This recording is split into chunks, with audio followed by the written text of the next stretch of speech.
The radio telescope's persistent hum was as familiar to Dr. Elena Rodriguez as her own heartbeat. Crammed into a dimly lit research station nestled in the remote Atacama Desert, she balanced a steaming cup of coffee between stacks of equipment that most would consider obsolete. But Elena knew better. Obsolete was just a word invented by those who couldn't see potential. Her current project was a long shot, a quantum signal analysis that her colleagues at the International Research Consortium had repeatedly dismissed as academic suicide. Hunting ghosts, they called it. Elena called it possibility.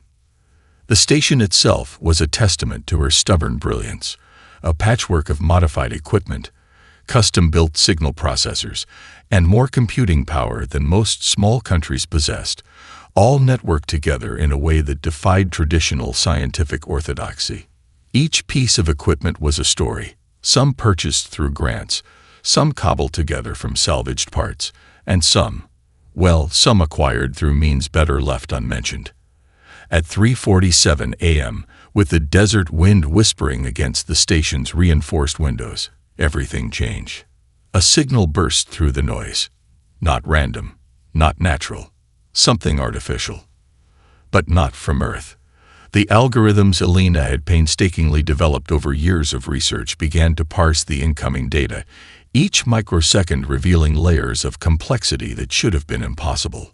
Her fingers flew across multiple keyboards, cross-referencing, analyzing, verifying. The coffee grew cold, forgotten.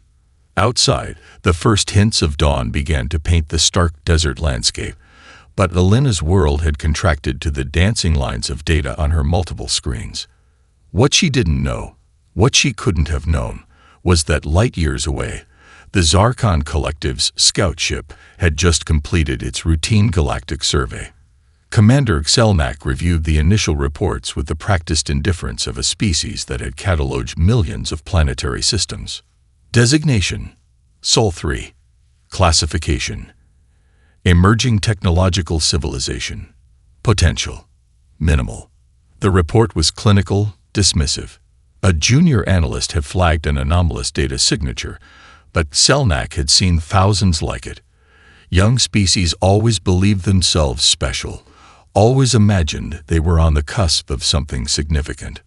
Back in the Atacama, Elena's systems were doing something unprecedented. The signal, whatever its origin, was being not just received, but understood. Fragments of complex quantum encryption were being dismantled, analyzed, reconstructed. Her university would never believe this. Her funding committee would laugh. But Elena Rodriguez had never been one to wait for permission or validation. By 5:13 a.m., she had isolated key components of the transmission. They weren't just random signals. They were a communication network, fragments of a vast interconnected system far more complex than any human technology. And buried within those fragments were hints of something else, a vast, intricate civilization that existed beyond human comprehension. The first rays of sunlight caught the dust motes dancing around her workstation, illuminating screens filled with cascading data that represented humanity's first true glimpse beyond its cosmic cradle. What Elena Rodriguez didn't realize in that moment was that she had just become the first human to truly see beyond, a spark that would soon become an uncontrollable wildfire of discovery. Across the galaxy, on a scout ship whose crew believed they had seen everything worth seeing, a junior communication officer would soon make a report that would change everything. Anomaly detected. Sol 3 civilization showing unexpected capabilities. But for now, there was just Elena, a cup of cold coffee, and the first trembling threads of a discovery that would reshape human history. The encrypted data fragment arrived in the inbox of Arjun Mehta's personal server at exactly 22:17 Mumbai time. Most would have dismissed it as another piece of digital noise, but Arjun was not most people. At 16, he was already a legend in the underground coding circles, a prodigy who had crashed government firewalls before he could legally drive. His bedroom was a controlled chaos of custom-built servers, multiple monitors, and enough computing power to make most research institutions jealous. Posters of quantum physicists shared wall space with vintage Bollywood movie prints, a testament to the unique world Arjun inhabited. The moment the signal touched his systems, something clicked. It wasn't just code. It was a puzzle that seemed to breathe with an alien intelligence. Within hours, Arjun had created a digital war room. An encrypted chat group formed, a global network of the most brilliant misfits humanity could produce. Hackers from Sao Paulo, quantum researchers from Cambridge, cryptography experts from Tel Aviv, and neural network specialists from MIT converged in a digital space that existed nowhere and everywhere. They called themselves the Rosetta Collective. What the Zarkon Collective didn't understand about humans was their capacity for collaborative problem-solving. Where alien civilizations relied on hierarchical knowledge structures, humans treated information like a living, breathing organism, something to be shared, challenged, and reimagined. Lakshmi Chandrasekhar, a quantum computing researcher at the Indian Institute of Science, was the first to recognize the deeper pattern. This isn't just encryption, she typed into the group chat. This is a communication infrastructure more complex than anything we've ever seen. The alien signal became an obsession. Each member of the Rosetta Collective brought a unique perspective. Jake Rodriguez, a neural network engineer from Stanford, developed machine learning algorithms that could parse the alien communication protocols. Emma Chen, a cybersecurity expert from Berkeley, created adaptive decryption models that evolved in real time. What should have taken years happened in weeks. By the end of the first month, they had not just decrypted portions of the alien communication network, they had begun to understand its fundamental architecture. More importantly, they were learning how to manipulate it. The Zarkon scout ship monitoring Earth received its first warning when communication subroutines began to behave unexpectedly. Backup systems failed. Encryption keys became fluid, changing faster than their central processing could adapt. Commander Xelnak reviewed the initial reports with growing unease. The anomalies defied standard classification. It was as if the communication network was being rewritten from within, transformed by an intelligence that shouldn't exist. Back on Earth, Arjun Mehta sat surrounded by a constellation of monitors, a half-eaten plate of masala dosa growing cold beside him. He wasn't just decrypting an alien communication system. He was learning its language, understanding its logic, finding the poetry in its mathematical structure. We're not just breaking their code, he muttered to himself. We're learning to speak it. The global scientific community remained largely unaware. This was not a discovery that would be announced in press conferences or academic journals. This was happening in the shadows, in encrypted chat rooms, in the minds of those who understood that the greatest revolutions begin with a single line of code. By the time the Zarkon Collective would realize the full extent of what was happening, it would be too late. Humanity had already begun to rewrite the rules of first contact. And it had all started with a 16-year-old in Mumbai, a few lines of code, and an unshakable belief that the impossible was just a problem waiting to be solved. The Zarkon infiltration team materialized in the heart of New York City. 6 beings capable of perfect biological mimicry, their molecular structure shifting to appear as ordinary human professionals. Commander Krultax had personally selected this team for their psychological conditioning, their ability to blend into human society with microscopic precision. They believed they understood humanity, corporate culture, social media, economic systems. They had studied countless hours of intercepted communications, analyzed petabytes of data. They were prepared. They were wrong. Dr. Amara Washington watched them from a nondescript office in the basement of a think tank that officially didn't exist. A former CIA psychological operations specialist, cultural anthropologist, and performance artist, she represented something the Zarkon could never comprehend: the beautiful chaos of human complexity. Target acquisition confirmed, whispered Marcus Chen, a former NSA analyst, now working with a loose network of global intelligence specialists. His fingers danced across multiple encrypted communication channels, tracking the alien infiltrators with a precision that belied the seemingly random nature of their communication. The first mistake the Zarkon made was believing humanity could be understood through linear logic. Each infiltrator was assigned a specific societal role: corporate executive, social media influencer, academic researcher, government consultant, technology entrepreneur, and media personality.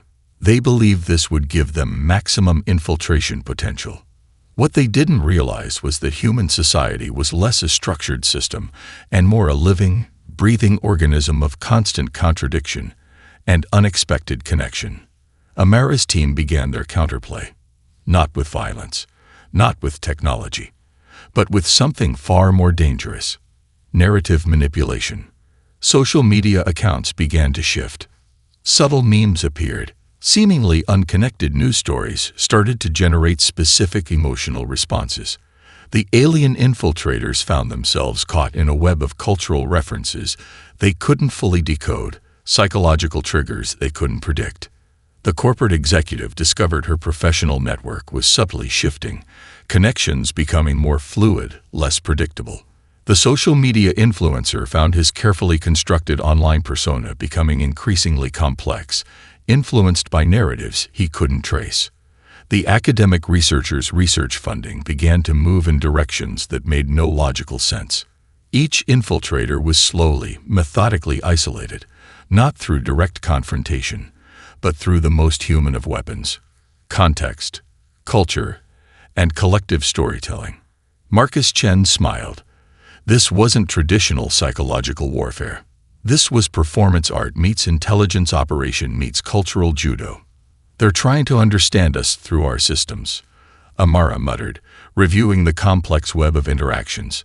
But systems are just the surface. We're about the stories we tell ourselves. By the third week, the Zarkon infiltrators were experiencing something they had no framework to process: psychological dissonance.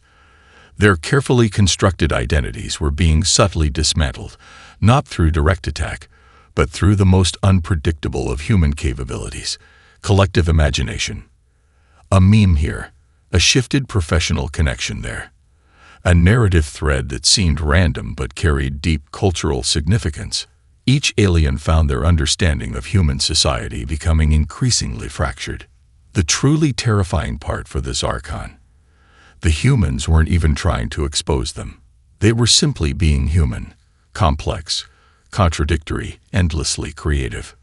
Commander Krultax would later report to the collective that human psychological infrastructure was not a system to be understood, but a living organism that actively resisted external manipulation. What the report wouldn't capture was the fundamental truth. Humanity's greatest strength was its ability to constantly reimagine itself, to find connection in chaos, to transform potential weakness into unexpected strength.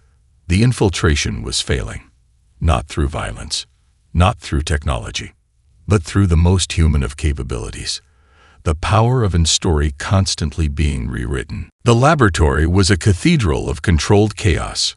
Quantum entanglement equipment lined the walls, a labyrinth of superconducting magnets, laser arrays, and cooling systems that hummed with barely contained potential. At the center of it all stood Dr. Elena Rodriguez, the same researcher who had first intercepted the alien signal months ago. She hadn't slept in 72 hours. The breakthrough had come unexpectedly. Like most revolutionary discoveries, it wasn't a moment of eureka, but a gradual unfolding. A pattern recognized, a possibility glimpsed between the lines of impossibly complex data. It's not just a communication network, Elena muttered to Dr. Jack Nakamura, her lead quantum computing specialist. It's an entire information ecosystem. The team around her was a mosaic of human potential. Physicists from Tokyo, mathematicians from Cairo, computer scientists from Sao Paulo, quantum theorists from Cambridge. They had been brought together by a series of encrypted communications, vetted through layers of security that would make most intelligence agencies look like amateur hobbyists. What they were attempting was beyond theoretical, beyond experimental. It was an act of cosmic audacity. The alien communication network wasn't just a method of transmission. It was a living, breathing system of information exchange that used quantum principles humanity was only beginning to understand. Each communication channel was a multi-dimensional puzzle, layers of encryption that shifted and evolved in real time. Jack's fingers danced across multiple holographic interfaces. "We're not just decrypting," he explained. "We're learning to speak their language at a quantum level."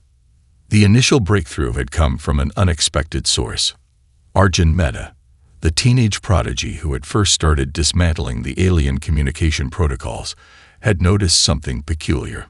The quantum encryption wasn't just a method of securing information. It was a method of storing and transmitting consciousness itself. It's like their entire civilization is one massive, distributed neural network, Arjun had explained during a late-night video conference. His eyes burned with the kind of excitement that only comes from standing at the precipice of something truly revolutionary. Elena understood now what made human potential so unique. Where the Zarkon saw rigid systems, humans saw malleable possibilities.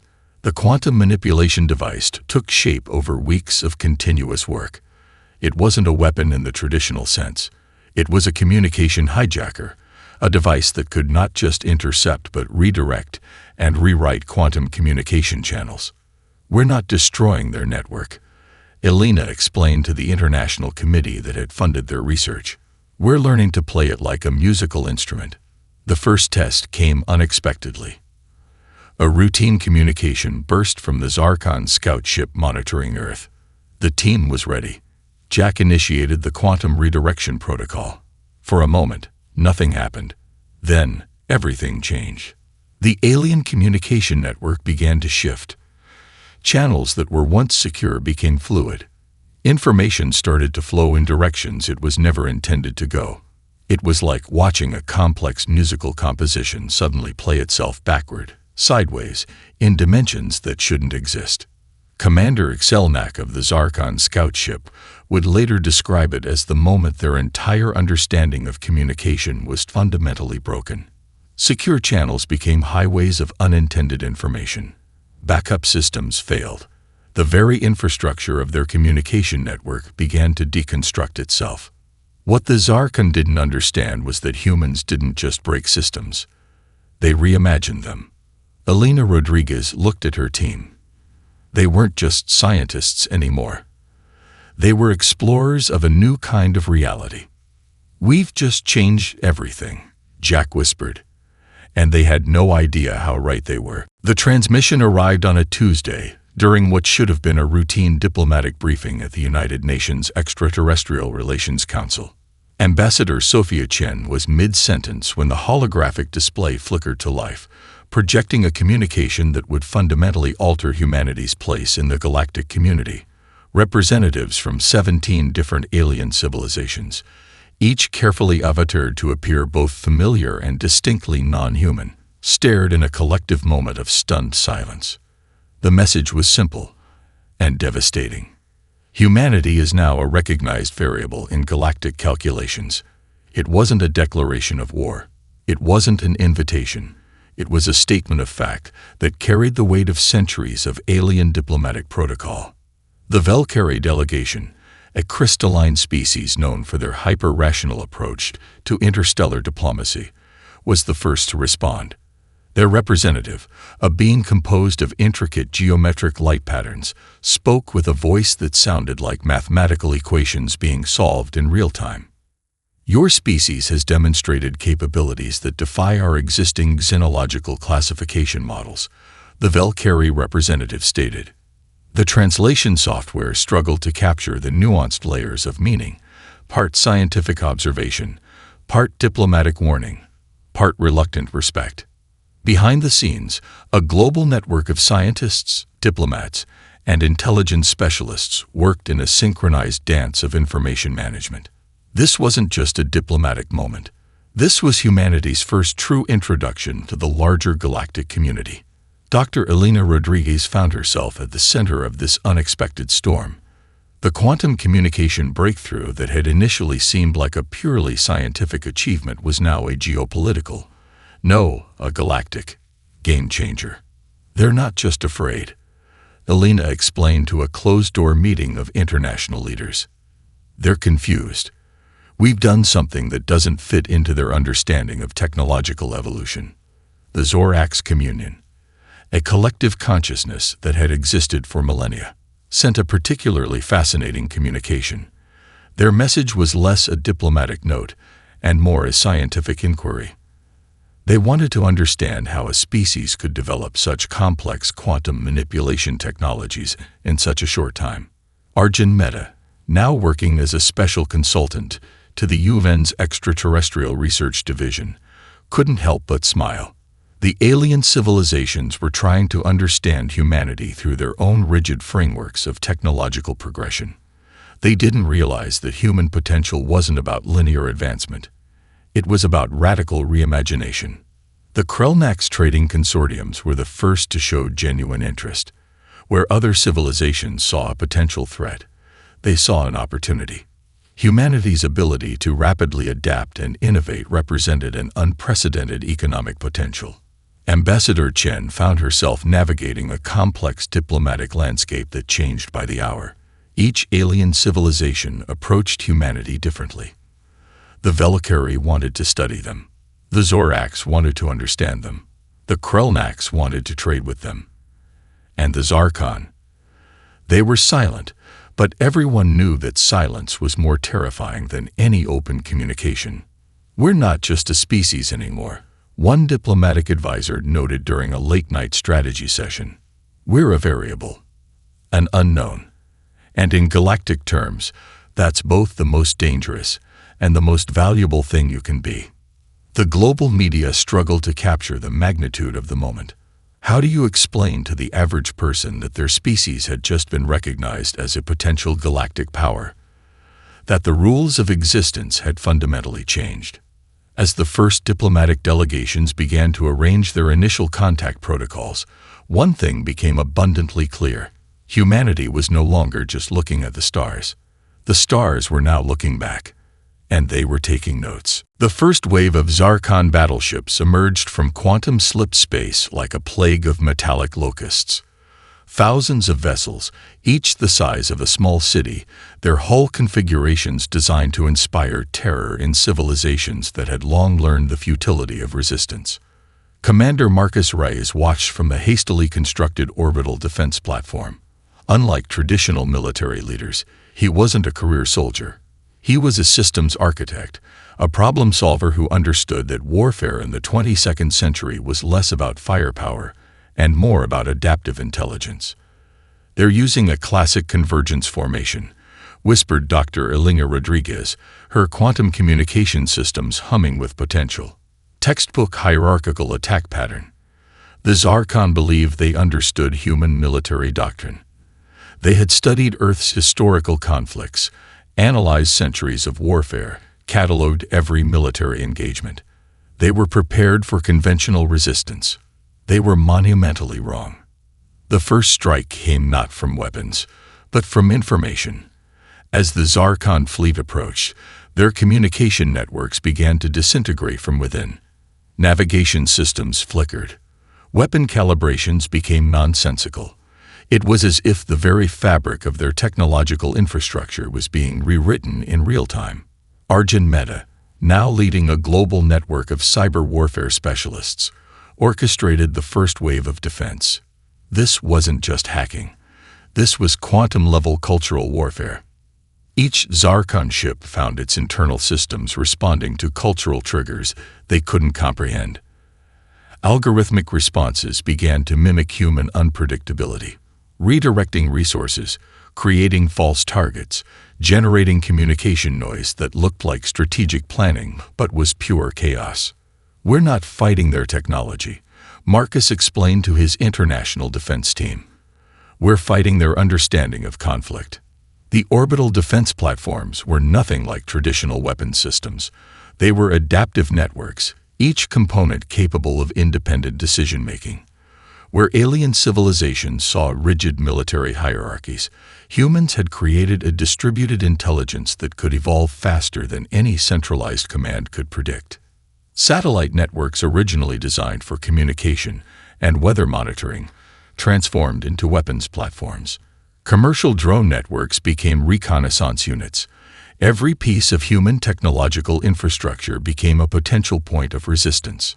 The Zarkon discovered that human cities were not just population centers. They were living, breathing systems of collective intelligence. When traditional infrastructure was destroyed, humans didn't collapse. They adapted. They reimagined. They turned every limitation into a strategic advantage. A manufacturing plant in Detroit became a rapid production center for defensive technology. A research facility in Bangalore developed quantum disruption systems faster than the Zarkon could comprehend their existence. A network of artists and programmers in Sao Paulo created psychological warfare algorithms that made the alien tactical systems malfunction. Commander Krultax of the Zarkon fleet would later describe the conflict as fighting against a civilization that didn't understand the meaning of defeat. Every time they destroyed a communication hub, 3 more would emerge. Every time they targeted a military installation, the entire strategic landscape would shift. The battle wasn't just in space.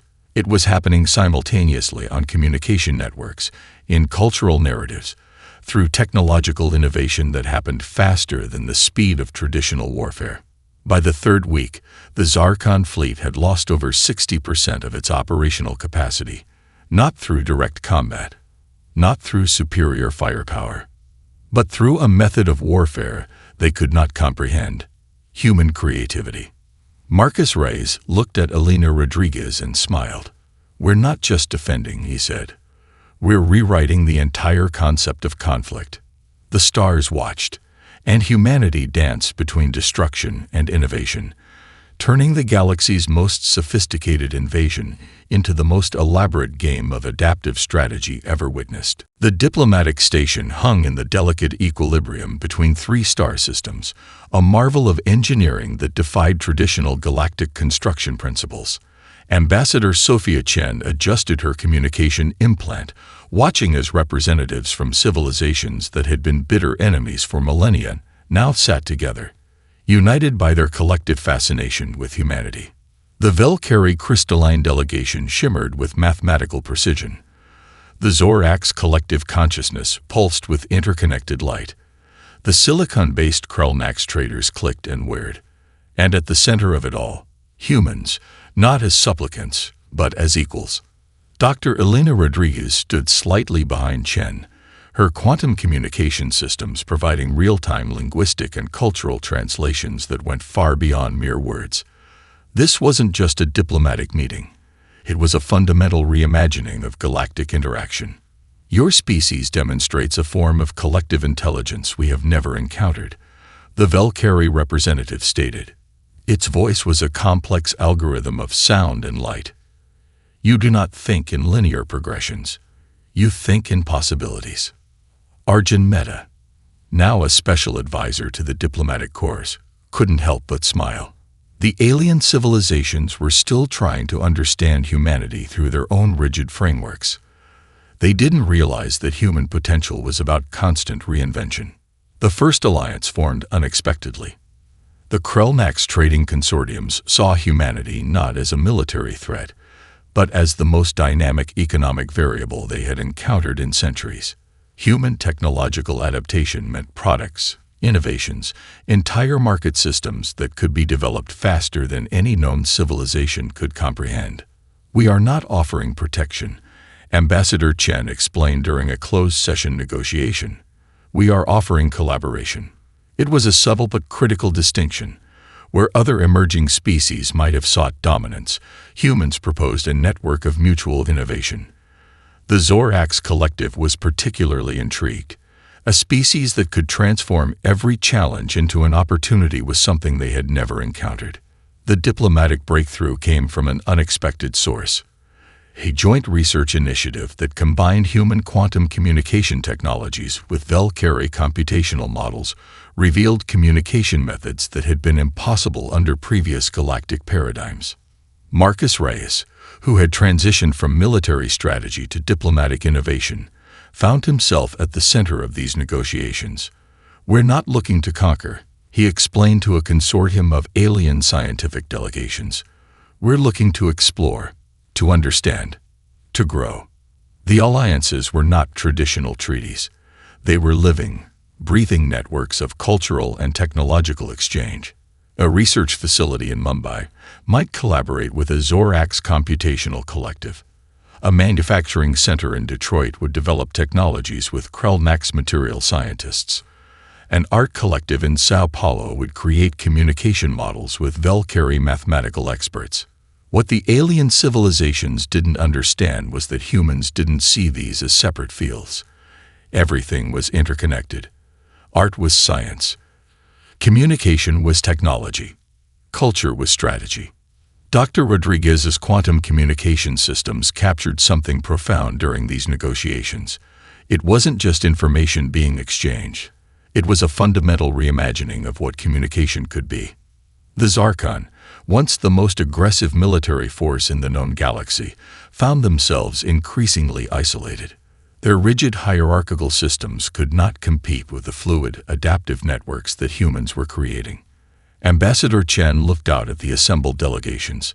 Civilizations that had been enemies for millennia now sat together, united by their collective fascination with this unpredictable species called humanity. "We are not here to change you," she said, her voice carrying the weight of a species that had fought its way from a single planet to the galactic stage. "We are here to explore what we can become together." The stars listened, and for the first time in countless millennia, the possibility of something entirely new seemed not just possible, but inevitable. The archive chamber existed outside traditional spacetime, a repository of collective galactic knowledge that had existed for millennia before humanity's first ancestors looked up at the stars. Here, the fundamental narratives of civilization were stored, analyzed, and understood. Dr. Elena Rodriguez stood at the center of this impossible space, surrounded by representatives from civilizations that had once considered humanity a mere footnote. The holographic records of human development played out around her, a cascading narrative that defied every known model of technological and cultural progression. Commander Zelnak of the Zarkon Collective, now a diplomatic advisor rather than a military leader, watched the historical reconstruction with a mix of grudging respect and continued disbelief. Humanity's rise had not just changed galactic politics. It had fundamentally reimagined the concept of intelligent life. "You did not conquer," the Valkyrie representative observed, its crystalline form shifting with complex mathematical patterns. "You transformed." It was not a statement. It was an acknowledgement. The story of humanity's emergence was unlike any in galactic records. They had not achieved dominance through military might or technological superiority. They had done something far more profound. They had changed the very rules of interaction. Arjun Mehta, now leading the Galactic Collaborative Research Initiative, smiled. The human journey had never been about becoming the strongest. It had been about becoming the most adaptable. The archive showed moments that defied traditional understanding. The quantum communication breakthrough, the psychological warfare that dismantled the Zarkon invasion, the diplomatic networks that transformed ancient rivalries. Each moment was a testament to a species that saw limitations as opportunities.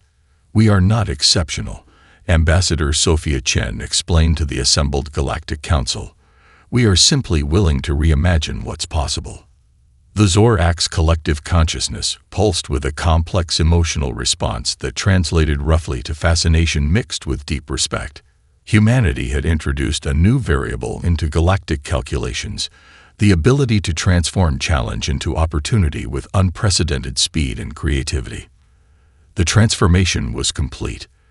The Zarkon Collective, once the most feared military force in the known galaxy, had been fundamentally altered. Their hierarchical systems had been replaced by adaptive networks inspired by human collaborative models. Their communication infrastructures now mimicked the fluid, creative approaches that humans had demonstrated. Marcus Reyes stood at the edge of the archive chamber, watching the historical reconstruction. What had begun as a potential extinction event had become the most profound technological and cultural exchange in galactic history. The human story was not about conquest. It was about connection. Research facilities across multiple star systems now operated on principles developed during human collaborative projects. Economic models had been reimagined. Communication technologies had been revolutionized. Even military strategies had been transformed from rigid hierarchical systems to adaptive, interconnected networks. "We are not here to replace," Alina Rodriguez said, her voice carrying the weight of humanity's journey. "We are here to collaborate, to explore, to grow." The archive chamber captured something profound. A species that had risen from a single planetary system to become a catalyst of galactic transformation in less than a century. Not through force, not through technology, but through an unprecedented capacity for reimagination. The Krellnax trading consortiums had a term for what humanity represented, a concept that roughly translated to dynamic potential. It meant more than innovation. It meant the ability to see beyond existing limitations, to transform challenges into opportunities with a speed and creativity that defied traditional understanding. As the historical reconstruction concluded, the representatives from various civilizations understood a fundamental truth. Humanity was not just another species in the galactic catalog. They were a new way of understanding what intelligent life could be. The stars watched, and for the first time in countless millennia, the future seemed not just possible, but wonderfully, terrifyingly unpredictable.